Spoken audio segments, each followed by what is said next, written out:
Just a quick video to look at how we can use algebraic fractions to solve some slightly unusual situations. Have a look at this, try it in your own time if you like. Well, I've got something divided by something which equals 0.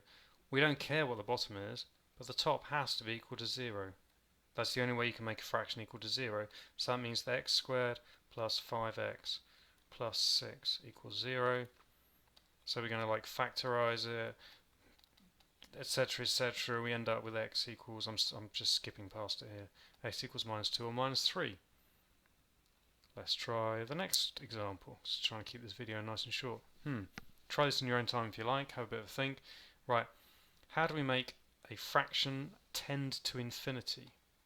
I have not said equals infinity, because I'm not super keen on writing that because it's a bit of a philosophical problem if you do that, but I'm going to say tends to infinity, so is becoming a very large number.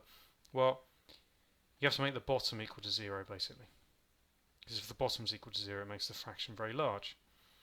So that means that x minus 4, x plus 4, because I'm going to do this the way I always solve quadratics, which is I factorise them, and that gives me x equals 4 or minus 4. Final thought, what can we say about these two situations? Have a quick think if you like. The first situation we can say x equals 0.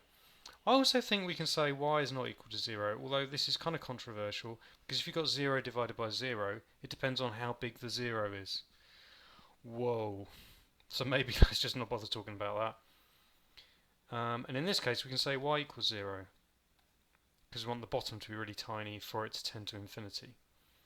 Or you might say y tends to 0.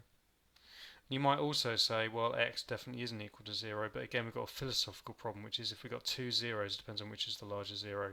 Well, let's not go there. And let's not even worry about the tending to 0, let's just say equals 0 just to make our life writing down a bit easier. But this is a simplified version of a very complicated topic. Thanks for watching.